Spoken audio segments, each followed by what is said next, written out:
describe the urgency and the importance of energy access in driving economic transformation in Africa. How would you frame the challenge and the opportunity that we can build on? So first of all, thank you for doing this, and Akin, thank you for being here on stage with me. Akin is the person I first met when I was going through my nomination process, and I flew to Abuja for literally my first meeting was with him. So I'm glad that today we are doing this together. 600 million people in the continent do not have access to any power, zero. And to me, that's an unacceptable situation in the year 2024. I think electricity is a human right. I think electricity is the basis by which people can get access to health, people can get access to education, people can get access to the ability to innovate and manufacture and build productivity. If you don't have education, you don't have health, you don't have productivity, you don't have jobs, there is no solution to poverty and growth and development. And so to me, getting electricity to people is mission 1, 2, and 3. I grew up in India. I saw the change in my own country where I grew up with the increasing access to electricity. I saw it in my own childhood. And so I'm aware of this directly in my own experiences. And so all I can say is, think about this as the important human right, which allows us to build jobs and capabilities in Africa. And I'll end with one little comment here. I believe that the future of Africa, with jobs for young people, depends on 5 big areas. And Akin and I talked about this in my first visit with him. So he will probably echo this with more passion than me. But the first one is energy. You know, if you start creating distribution and generation and transmission and all those jobs, but then the downstream impact of that electricity. Second, infrastructure, houses, bridges, ports, airports. Third is agribusiness and food security. That's a big part of what could generate business jobs. Fourth is tourism. Africa is really, really fortunate to be a great opportunity for tourism and tourism jobs. Already a number of African countries are doing so pretty well. I think the final one is healthcare. Right. You will hear us in the course of this spring meeting talk a great deal about healthcare as well. So I think about these 5 as enablers, but also as job generators. Point is, without energy, affordable access to energy, nothing is possible. Ajay, I think it's a really powerful opening, and you've really outlined how energy is the base to all economic development. I particularly love how you describe it as mission 1, 2, and 3. So, Dr. Adeshina, let me bring the exact same question to you. How would you frame the opportunity and the challenge, and any reflections on what you've heard Ajay share so far? Well, thanks very much. First, thank you for coming to Abidjan when Ajay was nominated. And in fact, the first thing that he and I talked about was, look, 3 things Ajay and I will agree to do. First is, let's just solve Africa's energy problem. Right. And second is, let's make sure Africa can feed itself. Of course, to do that, you also need energy to be able to power industries and value addition and all of that. And the third one is just to make sure that we create jobs. And you can't create jobs if you don't have energy running an economy. Look, energy is like blood inside of your body, right? You got blood, you live.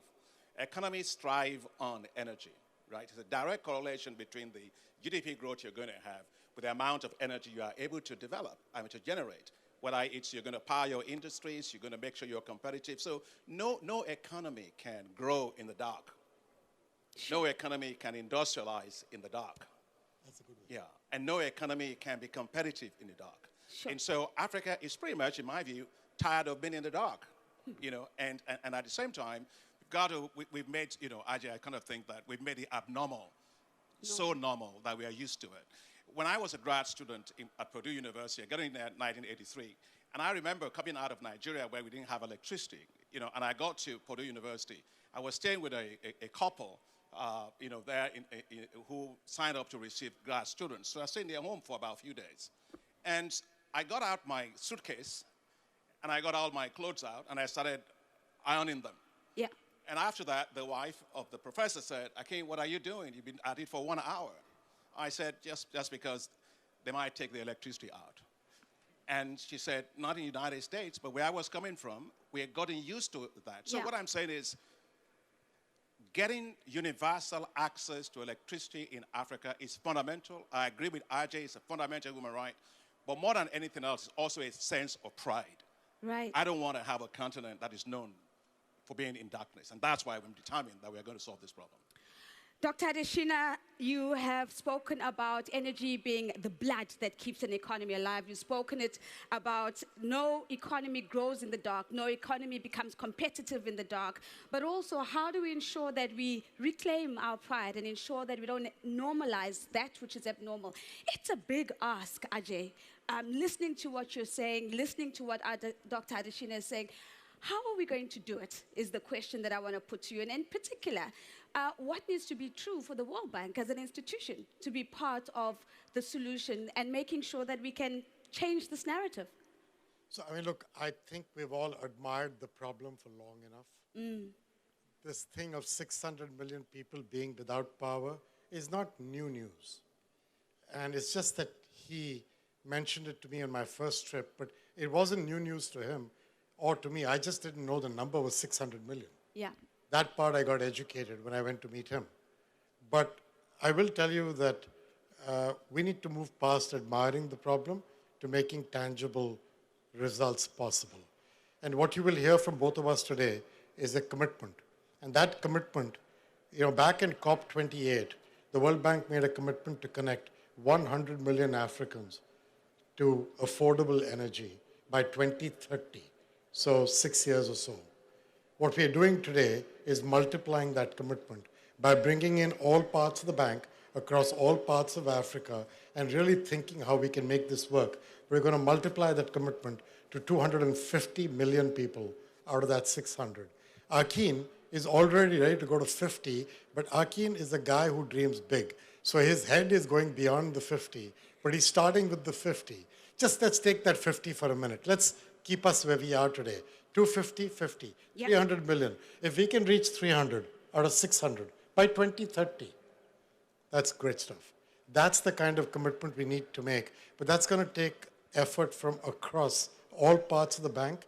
It'll also take efforts in terms of financing. It'll take efforts in terms of working with governments. It'll take efforts in terms of working with the private sector. And, you know, we'll talk about that. But to me, this is the big number. 250 million and 50 million, 300 million on the table, 2030, affordable access to energy. It's a massive number, 250 plus 50. It gets us through 300. Let me follow up on that because we're tight on time, so I'm keen to double click on it right now, Ajay. It's a large-scale effort. You've already spoken about it requiring different parts of the bank. You've spoken about it requiring governments and other stakeholders.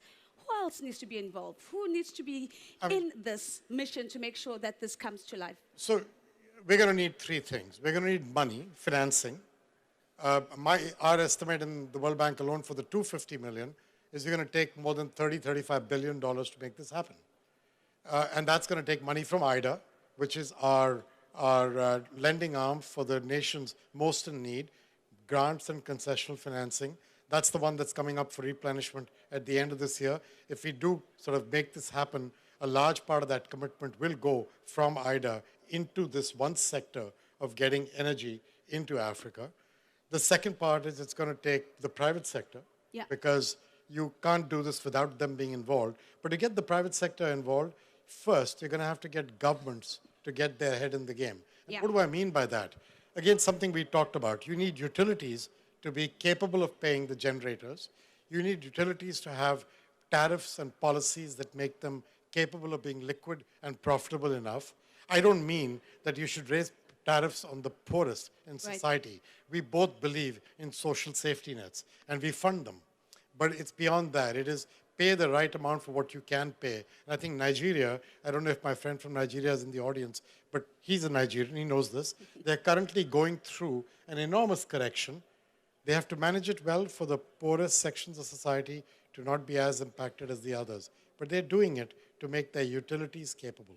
We need regulatory certainty and tariff policy clarity and good management teams running utilities and transmission lines, because that's what makes the rest of it possible. So yes, financials, yes, government, and third, the private sector, for which there's a number of things we're doing, including launching guarantees at a much higher level than what we've been doing, and opening up our guarantee capacity for my friend in the African Development Bank and other banks, multilateral banks as well. There's a whole series of steps in that space. It's a whole series of steps, almost ingredients that are critical to making sure that we are cooking the right pot. You speak about financing, but the regulatory environment, the tariff policy structure, and many others. Dr. Adeshe, let me bring your voice here, because Ajay described you as a man that likes to dream big.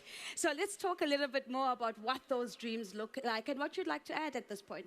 Well, I think first and foremost is we've got to look at the number that's staring us in the face as 600 million people, and we say that's not acceptable, and work our way backwards. And so what we agreed is, if you take, for example, the African Development Bank, in 2016, after I was elected first time, I said we're going to light up and power Africa. We set up something called a New Deal for the development of energy in Africa, which is to have universal access to electricity in Africa by 2025. Right. Well, we had to be bold. We had to take it on because the situation was so embarrassing anyway. And so we knew it was a long stretch, but well, good, we're going to go for it. And we did, working with everybody globally. What happened was we were able to take the electricity access rate in Africa from roughly 32% to 57%. So 25% increase. This is massive for Africa. We were able to do that. And what we did at African Development Bank is that we put in $8.9 billion into that. And that allowed us to have 22 million people connected to electricity. Okay. However, I'm sitting next to Ajay, my friend, and I'm saying they're asking us to think big, bolder, and better. And so to be able to do that, I couldn't be asking for a better partnership than with Ajay right here in the World Bank. What we're saying is we at the African Development Bank will make sure that we are able to provide 50 million access by 2030. Okay. But in addition to that, you know, we have to also harness the significant amount of renewable energy potential we have. Look, God is good to us. We've got a free sun. The sun is free, right? And we have 11 terawatts of that in Africa, right? We're using 1% of that. We got 250 gigawatts of hydro. We're using only probably 7% of that. We've got geothermal. We've got all the wind power, 115 gigawatts. We're using only 2% of it. Sure. So we decided that the biggest thing we can do is to do the solar systems in Africa. So we have this big thing, which is what I want to add to what Ajay is saying, called Desert to Power. Desert to Power is our boldest effort to power Africa. It is a $20 billion investment that will generate 10,000 megawatts of power across 11 countries, the Sahelian zone of Africa, right? It goes all the way from Mali, Chad, Burkina Faso, Mauritania, all to Senegal, Nigeria, Ethiopia, even Eritrea, and all of that.